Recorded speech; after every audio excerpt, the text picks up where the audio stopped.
اعوذ باللہ من الشیطان الرجیم بسم اللہ الرحمن الرحیم شہر رمضان الذی انزل فیہ القرآن ھدی للناس وبینات من الہدی والفرقان۔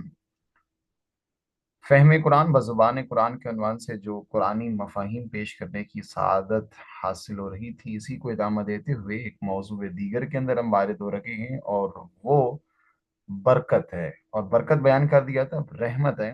رمضان المبارک کے متعلق جو اتنا خوبصورت عنوان رسول دو عالم صلی اللہ علیہ وآلہ وسلم نے دیا کہ ایھا الناس قد اقبل الیکم شہر اللہ بالبرکۃ والرحمۃ والمغفرہ، کہ یہ اللہ کا مہینہ تمہاری جانب رخ کر رہا ہے، برکتوں کے ہمراہ ہے، رحمتوں کے ہمراہ ہے، اور مغفرت پروردگار کے ہمراہ تمہاری جانب رخ کر رہا ہے، اور تمہیں اس کا استقبال کرنا چاہیے۔ آج اسی میں رمضان المبارک جو رحمت کا مہینہ، آئیے، اور جو بہت کثرت کے ساتھ ہم دعائیں دیتے ہیں، پروردگار آپ پر رحم کرے، اس قسم کی جو بہت ساری ہم دعائیں کرتے ہیں، اور حتیٰ ہر کام کے ابتدا میں جو بسم اللہ الرحمن الرحیم پڑھتے ہیں، قرآن کی ابتدا ہی اسی سے ہو رہی ہے، بسم اللہ، اس الہ کے نام سے آغاز جو رحمان بھی ہے اور رحیم بھی ہے، اس کا مشترکہ عنوان رحمت ہے۔ آئیے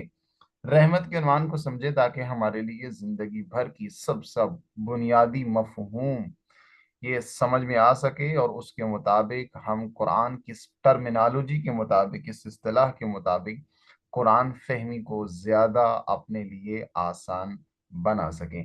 اگر یہ موضوع ہمارے لیے واضح ہو جائے تو وہ بغاوت جو ہمارے وجود میں جنم لیتی ہے، اور ہم مختلف قسم کے ایسے عصیان کا شکار ہوتے ہیں، اس عصیان سے ہمیں کسی حد تک نکلنے کا موقع مل سکے گا۔ آئیے ڈسکس کرتے ہیں موضوع رحمت کو، کہ یہ رحمت رحمانی اور رحمت رحیمی کیا ہوتی ہے۔ رحمت رحمانی اور رحیمی سے آگے بڑھنے سے قبل میں سب سے پہلے اس نقطے کو کلیئر کرنا چاہتا ہوں، توجہ کیجیے گا، اور وہ بنیادی تفصیلی نقطہ جس کے گرد ہماری پوری گفتگو رہے گی، اور وہ یہ ہے کہ انسان اس کی زندگی کے مختلف پہلو ہیں۔ کچھ انفرادی زندگی انسان گزارتا ہے، کچھ اجتماعی زندگی گزارتا ہے، معاشرتی ہے، سماجی ہے، مختلف زندگی کے پہلو ہیں اور ابعاد ہے، زندگی کے مختلف ابعاد، مختلف پہلو جو کچھ انسان کے ہیں، ان تمام کا منبع رحمت ہے۔ رحمت کے بغیر انسان کی زندگی ادھوری ہے۔ آپ کہہ سکتے ہیں جس پر انسان کی مادی و معنوی تمام زندگی کے میادین منحصر ہیں۔ ہم نے کیا کیا ہے، جو نقطہ یہ لکھا ہے، اس عنوان سے لکھا ہے، ہم نے یہ کیا ہے کہ ہم نے رحمت کو قرار دے دیا ہے، اپنی مادی زندگی سے نکال دیا، اپنے وسائل سے نکال دیا، اپنے تمام شعبوں سے نکال کے ہم رحمت کے متعلق ہمارا کنسپٹ یہ ہے کہ یہ ایک معنوی چیز ہے۔ جیسے برکت کے متعلق ہمارا ذہن کیا ہے کہ یہ برکت جو ہے، اس کا عمل کے ساتھ کوئی تعلق نہیں ہے، یہ کوئی صفت نہیں ہے، یہ محض ایک کرنٹ ہے، تقدس ہے جو پیدا ہو جاتا ہے۔ ہم نے ڈیٹیل کے ساتھ اس کو بیان کیا، عرب کی لغت سے اور اس کو وضاحت کے ساتھ۔ اور اب ہے رحمت۔ رحمت کے متعلق ہم نے اور ظلم کیا ہے۔ رحمت کا ترجمہ انتہائی غلط کیا جاتا ہے۔ جیسے بسم اللہ الرحمن الرحیم کا کیا معنی کرتے ہیں؟ اول تو یہ ہے کہ جن کو پتہ ہی نہیں ہوتا وہ جان چھڑاتے ہیں سیدھی، اور اچھا کرتے ہیں، بجائے غلط معنی بتانے کے یہ لکھ دیتے ہیں کہ اللہ کے نام سے آغاز جو رحمان ہے اور رحیم ہے۔ لیکن بعض کیا کرتے ہیں، اس کا معنی کیا کرتے ہیں، اس پروردگار کے نام سے آغاز جو نہایت مہربان اور نہایت رحیم، نہایت رحم کرنے والا ہے۔ بھی اس کا کیا مطلب ہے نہایت مہربان کا؟ یہ نرمی آپ نے کہاں سے لی؟ نہایت نرمی اختیار کرنے والا، یہ معنی جو جب یہ مشکل فہمی قرآن کی سب سے بڑی مشکل جب بنی ہے، جو کہ اردو ایک بہت بہت تنگ زبان ہے، اس تنگ زبان میں جب عربک کے اتنی وسیع و عریض، اور اس سے بڑھ کر جب قرآن کی فصاحت و بلاغت شامل ہو، ایسی فصاحت و بلاغت کا ترجمہ ایک محدود زبان میں کیا جاتا ہے، تو وہ ہدایت مکمل طور پر منتقل نہیں ہوتی۔ انسان کی زندگی کے صرف مانوی حصے کو رحمت قرار دینا یہ سراسر غلط ہے، کہ مانوی شعبہ جس میں انسان نے کچھ اعمال بجا لا کر آخرت کی تیاری کرنی ہے، اس کو کہا جاتا ہے کہ یہ مانوی شعبہ ہے، اور یہ مانوی شعبے میں اللہ کی رحمت ہے۔ باقی آپ کو دنیا میں آپ کو کسی اللہ کی رحمت کی ضرورت نہیں ہے۔ ہاں، باران رحمت کی ضرورت پڑتی ہے، یہ یہ وہ ہمارے عناوین ہیں جو ہم نے رحمت کے عنوان سے دیے ہوئے ہیں کہ بارش باران رحمت ہے، باقی رحمت اللہ رحم کرے، یعنی کوئی مشکل آئی ہوئی ہے تو وہ ٹل جائے۔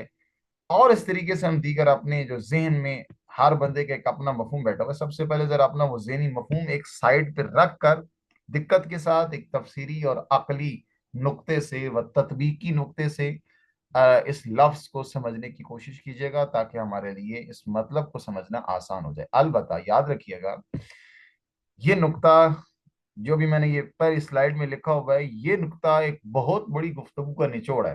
کیونکہ کلاس ہماری صرف 30 منٹ یا اس سے کم کی ہوتی ہے، میں نہیں چاہتا ہوں کہ گفتگو میں طوالت ہے، اور بہت سارے ایسے نکات ہوتے ہیں کلاس میں اس دوران جو تفسیری ہوتے ہیں، لیکن اس کو صرف ایک محدود حد تک بیان کیا جائے۔ یہ جو نقطہ میں پہلی لائن میں لکھا ہوا ہے، یہ وہ نقطہ ہے جو انتہائی سوچ سچار اور بہت سارے سوالات کے جواب پر مشتمل یہ ایک نقطہ ہے، جو میرے اپنے اکثر سوالات وغیرہ اٹھتے تھے کہ آخر یہ دنیاوی اور اخروی زندگی کیا ہے۔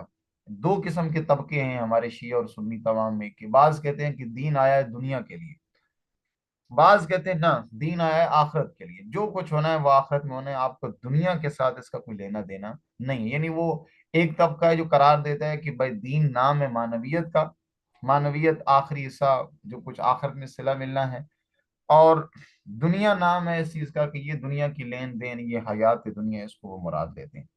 جبکہ جو ایک طبقہ جو کہتے ہیں دنیا حیات، دنیا کہ دین دنیا کے لیے آیا، وہ اس دنیا سے مراد، البتہ انشاءاللہ ہم کوشش کریں گے، یہ اچھا نقطہ ذہن میں آیا کہ اس دنیا کے معنی کو بھی کلیئر کریں گے کہ دنیا کے دو معنی ہیں، ایک وہ معنی جس کو طلاق دی گئی ہے، جس سے منع کیا گیا ہے، اور ایک وہ دنیا جس میں ہمیں بھیجا گیا ہے۔ ان دونوں میں انشاءاللہ ڈسکس کریں گے اور اس کو تھوڑا سا بیان کریں گے انہی مفاہیم کی کلاسز کے اندر ہی۔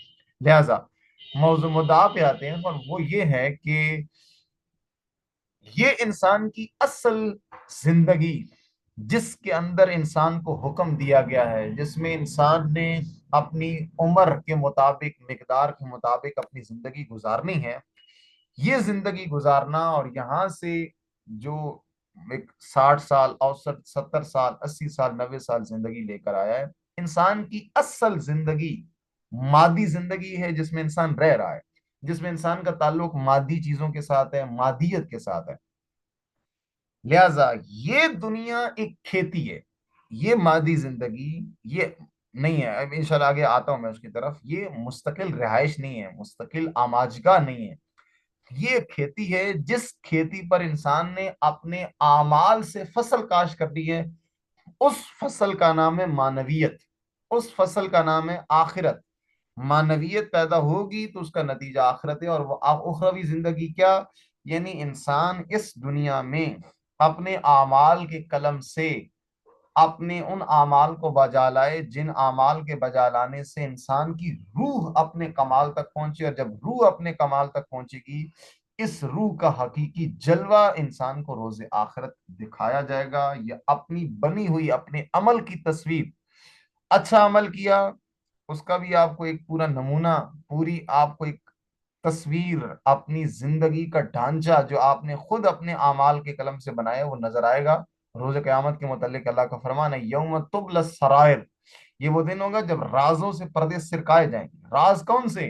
یہ وہ راز ہوگا جو آپ نے اپنے عمل سے خود بنایا ہوگا، جو انسان نے دنیا میں بنایا ہوگا، وہ راز سے سر بستہ انسان کے سامنے آشکار ہوگا، اور انسان دیکھے گا کہ میں نے اپنے عمل سے کتنا خوبصورت یا کتنا بدصورت یہ راز بنایا ہے۔ لہذا اصل زندگی مادی ہے، جس میں انسان نے زندگی گزارنی ہے، صبح و شام، دن رات، یہ تمام اوقات، اور گزار کے اپنے عمل سے جو فصل تیار کرنی ہے اس کا نام معنویت ہے۔ یہ ذہن میں رہے۔ اب رحمت کا تعلق کس چیز کے ساتھ ہے؟ کیا اس مادی زندگی کے ساتھ ہے، یا آخرت کے ساتھ ہے، معنویت کے ساتھ ہے؟ کس کے ساتھ تعلق ہے رحمت کا؟ جو ہم کہتے ہیں کہ اللہ آپ پر رحمت نازل کرے، اللہ آپ کے اوپر رحمت نازل کرے، جگہ جگہ بھی مختلف قسم کی دعائیں دیتے ہیں۔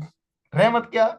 رحمت یعنی اس زندگی میں، مادی زندگی میں، معنوی زندگی میں، انسانی تمام ضروریات، توجہ کیجیے گا، انسانی، اس مادی زندگی میں انسانی تمام ضروریات، انسانی جسمانی ضروریات، انسان کی روحانی ضروریات، انسان کی معنوی ضروریات، انفرادی ضروریات، اجتماعی ضروریات، معاشی ضروریات، یہ تمام کی تمام ضروریات، ان سب کو رحمت کہا جاتا ہے۔ توجہ کیجیے گا، اب رحمت کا جو اپنا کنسپٹ ہے وہ ساتھ ملا کے بات نہ سمجھنے کی کوشش کیجیے گا، اس کو الگ رکھ کر اس موضوع کو سمجھیں گے تو آپ کے لیے یہ موضوع زیادہ آسان ہو سکے گا۔ لغوی معنی اس کا کیا بنتا ہے جہاں سے آپ کے لیے مطلب آسان ہو سکے گا؟ رحمت رحم سے ہے۔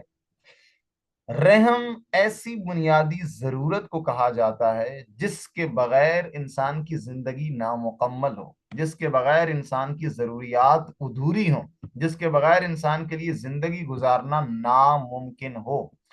وہ وسیلہ جس سے انسان کے تمام پہلوؤں کی کمی کو دور کیا جا سکے، اسے عرب لغت میں اصطلاح میں رحمت کہا جاتا ہے، جس سے انسان کے تمام ابعاد، انفرادی، اجتماعی، معاشی، سماجی، معنوی، روحانی، تمام پہلوؤں کی کمی جس وسیلے سے و جس چیز سے دور ہو سکے اسے رحمت کہا جاتا ہے۔ انفرادی ضروریات رحمت، مادی ضروریات، معنوی ضروریات، اجتماعی ضروریات جس چیز سے پوری ہو رہی ہیں اس کو رحمت کہا جاتا ہے۔ بس رحمت کی مصدری معنی میں دونوں چیزیں اس کے معنی مراد ہو سکتے ہیں، توجہ کیجیے گا۔ وہ وسیلہ جس وسیلے کے ذریعے سے انسان کی ضرورت پوری ہو رہی ہے وہ وسیلہ بھی رحمت ہے، اور وہ عمل جس کے ذریعے سے انسان کی جسمانی یا مادی جو بھی ہے وہ انسان کی ضروریات پوری ہو رہی ہیں وہ بھی رحمت کہلاتا ہے۔ وہ عمل جس کے نتیجے میں انسان کی کوئی کمی دور ہو جائے، انسان کی ضروریات پوری ہوں، وہ عمل بھی رحمت کہلائے گا، اور وہ وسیلہ جس کے ذریعے سے انسان کی وہ ضرورت پوری ہو رہی ہے اس کو بھی رحمت کہا جاتا ہے۔ اس کے مصدری معنی میں یہ دونوں چیزیں شامل ہو جاتی ہیں۔ اب اسی رحمت سے، رحم سے، وہ جو ماں کا بچہ دانی ہوتی ہے جس میں ایک بچہ 9 ماہ رہتا ہے اس کو بھی رحم کہا جاتا ہے۔ اور کتنا خوبصورت اللہ کا نظام دیکھیے، کیوں اس ماں کے اس حصے کو رحم کہا جاتا ہے؟ کیونکہ اس حصے میں بچے کی تمام خلقت کے، پیدائش کے تمام اسباب، تمام قسم کے وسائل اس کے اندر موجود ہوتے ہیں، اس وجہ سے اس کو رحمت کہا جاتا ہے۔ ایک بچہ جب ماں کے پیٹ میں ہوتا ہے، اس کی جب ابتدائی طور پر وہ ایک نطفے سے، نطفے کے بعد پھر علقہ بنتا ہے، علقہ سے پھر مضغہ بنتا ہے، پھر گوشت کی ہڈی بنتی ہے، گوشت بنتا ہے، اور پھر اس سے کرتے کرتے کرتے ایک بچہ ایک مکمل جسمانی ڈھانچہ اختیار کر لیتا ہے۔ یہ مکمل 9 ماہ کے اندر جو پروسیس وجود میں آتا ہے یہ اس حصے کو رحم کہا جاتا ہے۔ کیوں رحم کہا جاتا ہے؟ کیونکہ اس بچے کی خلقت کی تمام قسم کی ضروریات اس رحم کے اندر، اس ماں کی اس حصے کے اندر موجود ہیں، اس وجہ سے رحم کہا جاتا ہے۔ اب توجہ کیجیے گا، اسی رحم مادر سے نکل کر جب جنم لیتا ہے انسان تو اللہ تعالیٰ اس کو پھر ایک اور رحم میں منتقل کرتا ہے۔ ماں کے جب جسم میں تھا وہ بھی رحمت تھی، وہ بھی رحم تھا، اس میں بچے کی خلقت کی تمام ضروریات پوری ہو رہی تھی۔ اب جب ماں کی شکم سے نکل کر ماں کی آغوش میں آتا ہے، ایک خاندان کی آغوش میں آنکھ کھولتا ہے، یہ خاندان بھی ایک رحم ہے۔ کیا کون سا رحم؟ یہ رحم جس میں ایک بچہ پرورش پاتا ہے اور اپنے ارد گرد جب بچہ آنکھ کھول کے دیکھتا ہے دائیں بائیں جو کچھ ہے وہ سب کی سب میری ضروریات ہیں، اور وہ تمام کی تمام ضروریات کس نے فراہم کی ہیں؟ اس پروردگار لم یزل نے۔ خاندانی نظام میں یہ بچہ آتا ہے اور خاندان میں آنکھ کھولتا ہے، اور یہ خاندان دراصل ایک معاشرے کا، اجتماعیت کا، امت کی ایک چھوٹی اکائی ہے، جس چھوٹی اکائی سے ایک امت بنتی ہے، ایک معاشرہ بنتا ہے، ایک اجتماعیت وجود میں آتی ہے۔ یہ اجتماعیت، بچہ جب پیدا ہوتا ہے نہ خود سے کچھ کھا سکتا ہے، نہ پی سکتا ہے، نہ کچھ اپنے لیے اسباب فراہم کر سکتا ہے، وہ اللہ کی ذات ہے جس نے اس انسان کی ماں میں کے شکم میں، رحم میں، وہ ایک لطیف ہستی عطا کی ماں کی شکل میں، اور اس لطیف ہستی کے بعد اب اس انسان کو رحم خاندان میں منتقل کیا، جس میں انسان کی وہ باقی ضروریات، محبت، عطوفت، اب یہ کچھ کہہ کے کھا نہیں سکتا، لیکن وہ ماں باپ کی شکل میں اللہ تعالیٰ نے اس کے اوپر پھر ایک خوبصورت قسم کا سایہ، سائبان بنایا ہوتا ہے۔ اس رحم میں آ کر انسان مزید اپنے آپ کو پروان چڑھاتا ہے، مزید اپنے آپ کو آگے منتقل کرتا ہے۔ کتنا اللہ کا خوبصورت لطف و احسان نہیں ہمارے اوپر، کبھی ہم غور نہیں کرتے کہ ایک حالت میں تھے، اس حالت سے نکال کر اس پروردگار لم یزل نے ایک رحمت سے نکال کر، رحم سے نکال کر دوسرے رحم میں بھیجا، اور یہ رحم در رحم انسان اپنی زندگی کا سفر طے کرتا ہے۔ لیکن آپ انسان کی بدبختی کہیں یا انسان کی لعنت کہیں کہ یہی انسان اس مقام پہ آ پہنچتا ہے کہ اب یہی انسان یہ، البتہ میں سلائیڈ اگلی ہو جائے گی، میں اس کی طرف پہلے یہ والا نقطہ جو بڑا خوبصورت اور لطیف ہے جس کو عرض کرنا چاہوں گا، وہ یہ کہ یہ جو رحم در رحم انسان آگے منتقل ہوتا ہے، یہ ایک رحم سے نکل کے دوسرے رحم میں، اور دوسرے رحم سے نکل پر انسان جب موت سے اگلی منزل کی طرف جاتا ہے، موت کا مطلب فنا ہونا نہیں ہے، انسان ازلی نہیں ہے لیکن ابدی ہے، رہنا اس نے ہمیشہ ہے، بے شک پیدا پہلے نہیں تھا، ابھی ہوا ہے، لیکن اس نے رہنا ہمیشہ ہے۔ یہ انسان ایک رحم سے نکل کر خاندان، اجتماعیت، معاشرت کے رحم میں آتا ہے، جس میں پروان چڑھ کے انسان پھر اگلے رحم میں منتقل ہوتا ہے، فنا اس کو حاصل نہیں ہوتی، موت کے بعد ایک اگلے رحم میں۔ یہ مسلسل سفر در سفر، کیا یہ جو ایک رحم میں تھا، ماں کے پیٹ میں 9 ماہ اس نے ایک مدت گزاری، کیا اس کی ایک مکمل رہائش گاہ تھی، آماج گاہ تھی، یا ایک پرورش گاہ تھی؟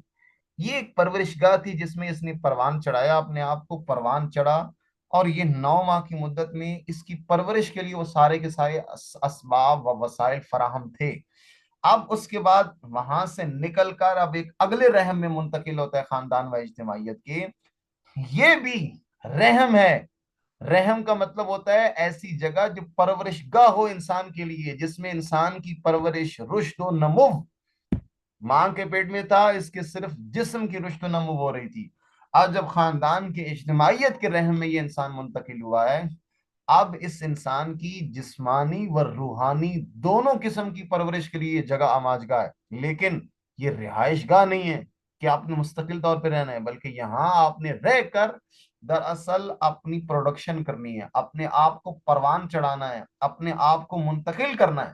اور کتنا وہ شقی ہے وہ انسان، اور کتنا وہ بھلکڑ ہے وہ انسان جو رحمت در رحمت کے سلسلے کو جب دنیا میں آتا ہے اور تھوڑا سا شعور پکڑتا ہے تو اسی کو مستقل آماجگاہ قرار دیتا ہے، اور خواہشات اور لذتوں کے پیچھے لگ جاتا ہے، اور رحمت پروردگار سے غافل ہو کر ان دنیا کی نعمتوں اور دنیا کی چیزوں کو اختیار کر لیتا ہے۔ اسی رحمت کے دو حصے ہیں، ایک ہے رحمت رحمانی اور رحمت رحیمی۔ یہاں ہمارے لیے یہ مطلب آسان ہو جائے گا۔ رحمت رحمانی ایسی رحمت پروردگار کی جو اللہ نے انسان کو بنا مانگے تمام زندگی کی وہ بنیادی ضروریات جس پر انسان کا انحصار ہے، جسمانی و روحانی، وہ تمام ضروریات اللہ نے انسان کے بغیر مانگے، بغیر اس کے التجا کیے، فریاد کیے، اللہ نے انسان کی شامل حال کر دی، اور انسان کو کہا ہے کہ تمہیں اس بابت کوئی محنت کرنے کی، کوئی زحمت کرنے کی ضرورت نہیں ہے۔ اب اللہ تعالیٰ نے اس انسان کے لیے وہ تمام رحمتیں شامل حال کر دی ہیں، جیسے ہمارے لیے ہم ماں کے پیٹ میں تھے، ماں ہمارے لیے سب سے پہلے منبع رحمت بنی، ہماری خلقت کی ضرورت بنی، اس کے بعد خاندان کی آغوش میں آئے، اور یہاں آ کر ہمارے لیے سانس لینا، اب سانس نہ لے سکیں تو کیا ہم جی سکتے ہیں؟ کتنی بڑی ضرورت ہے ہماری زندگی کی، اور اس سے متعلقہ ہزارہا ان گنت اللہ کی رحمتیں، ضروریات میری زندگی کی، وہ میرے شامل حال کی ہیں میرے بغیر مانگے، میں نے کوئی اللہ سے نہیں مانگا۔ اور کتنا اللہ کا لطف ہے کہ میرے شامل حال ہے، اور یہ ساری ضروریات میرے بغیر مانگے اللہ تعالیٰ نے میرے شامل حال کر دی ہیں، جسمانی بھی اور روحانی بھی۔ روح کے کمال کے لیے انبیاء علیہم السلام، ائمہ علیہم السلام، قرآن کریم جیسی عظیم کتاب ہدایت یہ میرے لیے فراہم کی تاکہ یہ انسان اس کے ذریعے سے اپنے آپ کو آگے پروان چڑھا سکے۔ یہ رحمت رحیمی ہے جو بنا مانگے اللہ تعالیٰ نے میری ضروریات مجھے عطا کر دی ہیں، جسمانی و روحانی۔ اور ایک ہے رحمت رحیمی، یہ وہ رحمت رحیمی ہے جو انسان نے خود حاصل کرنی ہے آگے بڑھ کر، یہ انسان نے اپنے عمل سے، اپنی کارکردگی سے خود حاصل کرنی ہے۔ اب مقصد خلقت میری بنیادی ضرورت ہے جس کے لیے میں خلق ہوا اس دنیا میں، مقصد خلقت تک پہنچنا، اس کے لیے ضروریات فراہم ہیں، لیکن اس تک پہنچنا، یہ اس تک پہنچنے کی تمام ضروریات فراہم کرنا، یہ میرا کام ہے، یہ میرے اوپر واجب قرار دیا گیا ہے کہ اس مقام تک پہنچنے کے لیے اپنی ضروریات میں نے خود فراہم کرنی ہے۔ اسی طریقے سے اس مادی دنیا کے اندر میں نے زندگی گزارنے کے لیے جو وسائل تلاش کرنے ہیں، جیسے علم، دولت، مال، یہ ساری وہ چیزیں جو مجھے حاصل کرنی ہے، اور اس کے لیے یہ ضروریات ایسے نہیں ہیں کہ میں گھر بیٹھوں گا اور میری معاش کا انتظام ہو جائے گا، مجھے کچھ کرنے کی ضرورت نہیں ہے، نہ، مجھے محنت کرنے کی ضرورت ہے، یہ ضروریات مجھے خود آگے بڑھ کر اپنے لیے حاصل کرنے کی ضرورت ہے۔ علمی ضرورت، میری عقلی ضروریات، وہ ساری مجھے ضروریات خود آگے بڑھ کر حاصل کرنی ہے۔ یہ تمام ضروریات جو انسان نے خود آگے بڑھ کر حاصل کرنی ہے اپنے مقصد خلقت تک پہنچنے کے لیے، وسائل کے عنوان سے ہوں یا اس اعلیٰ مقصد کے عنوان سے ہوں، یہ تمام ضروریات رحیمی ضروریات کہلاتی ہیں۔ توجہ کیجئے گا، اسی رحمت کے مقابلے میں ہے لعنت۔ لعنت گالی نہیں ہے، لعنت ایک بد دعا ہے۔ ایک جو سوال کرتے ہیں کہ بھائی آپ کی تو زیارت عاشورہ کے اندر لعنت کی گئی ہے، لعن اللہ ہو، زیارت وارثہ کے اندر بھی ہے، لعن اللہ امتن قتلت کا، لعن اللہ امتن سمعت بذالک فرضیت بے، یہ جو چند نام لے کر لعنت کی گئی ہے، یہ لعنت گالی نہیں ہے، لعنت بد دعا ہے۔ رحمت اللہ سے ضروریات طلب کرنا، اور لعنت اللہ سے بد دعا طلب کرنا کہ پروردگار اس سے یہ سب کچھ لے لے، پروردگار اس کو شقی بنا دے، اس کو اپنے حال پہ چھوڑ دے، اس کو ہمیشہ کے لیے اپنے غضب کے سپرد کر دے، اس پر اپنی رحمت نازل نہ کر، اس کو ضروریات عطا نہ کر، یہ دراصل لعنت ہے۔ اور یہ جو ہم زبان سے بد دعا کرتے ہیں، یقین کیجئے عملی طور پر ہم اس شقاوت اور لعنت سے دوچار ہیں، مجھ سمیت ہم سب کے سب۔ میں سب سے پہلے اپنی بات کروں گا کہ میں آگے دوسروں کی طرف بڑھوں۔ کس لعنت کا شکار ہیں کہ جب اس پروردگار لم یزل نے مجھ سے بغیر مانگے اتنا خوبصورت اہتمام کیا، اور اتنا اہتمام مجھ سے بغیر مانگے کیا کہ ایک رحم سے نکال کر دوسرے رحم میں منتقل کیا، ماں کے رحم میں تھا، ماں کے رحم سے نکال کے خاندان کے رحم میں آیا، خاندان کے رحم میں پروان چڑھا، اور جوں ہی میں تھوڑا سا عاقل ہوا، باشعور ہوا، میرے تھوڑے سے پر کھلنا شروع ہوئے، میری خواہشات نے میرے اندر جب کروٹ بدلی، اب میں سب سے پہلے کون سا کام کرتا ہوں؟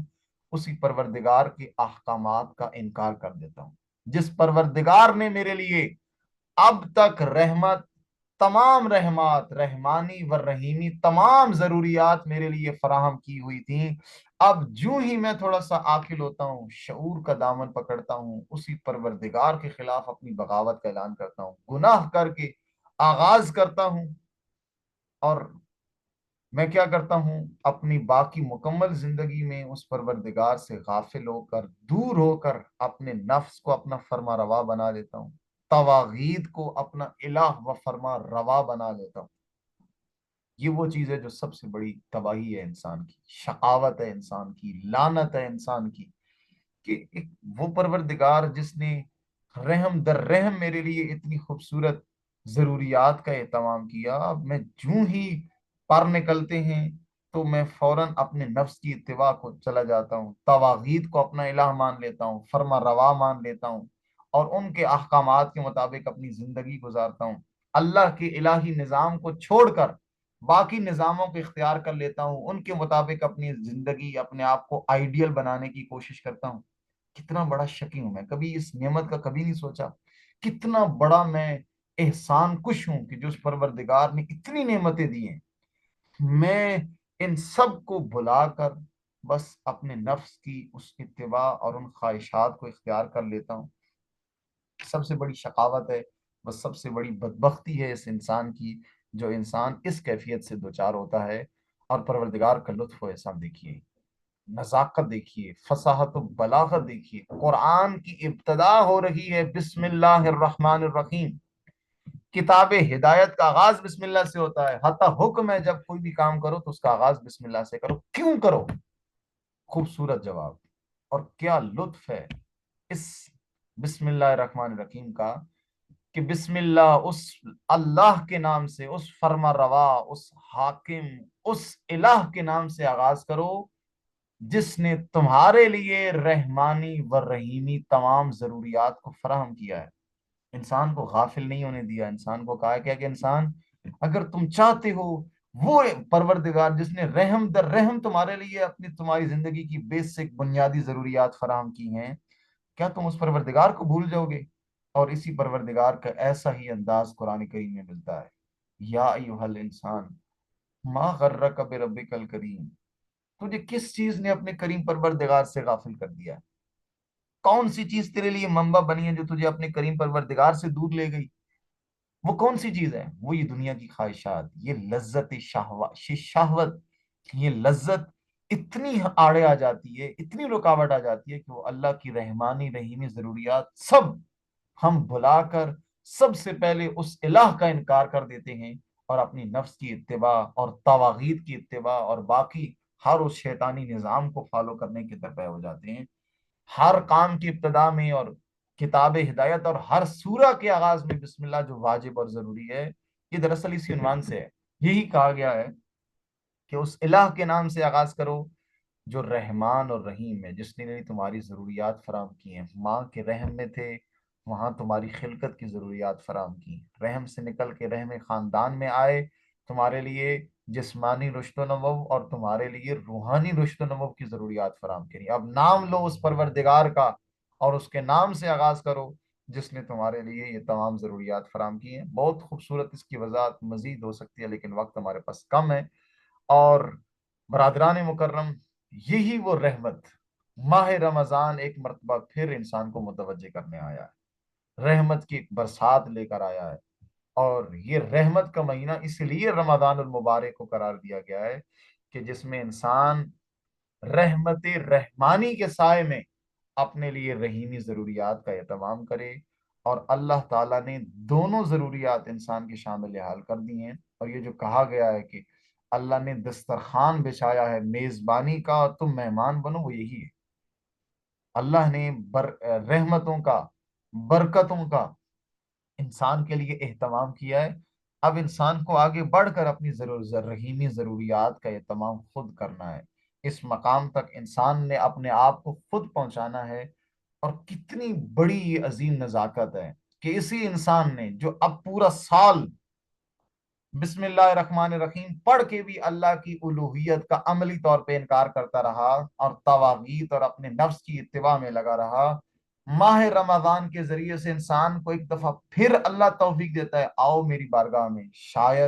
شاید اب کی بار ان 30 دنوں کی پریکٹس سے، اس 30 دنوں کی کوشش سے اپنے آپ کو آمادہ کر سکو، اپنے نفس کی ان گناہوں کو دھو سکو اور اس کیفیت میں آ سکو کہ تم پروردگار کی رحیمی ضروریات کو حاصل کر سکو اور اللہ کی برکتوں اور رحمتوں سے استفادہ حاصل کر سکو. خداوند متعال ہم سب کو اس عظیم توفیق سے مالا مال فرمائے اور اس عظیم سعادت کو حاصل کرنے کی توفیق عنایت فرمائے.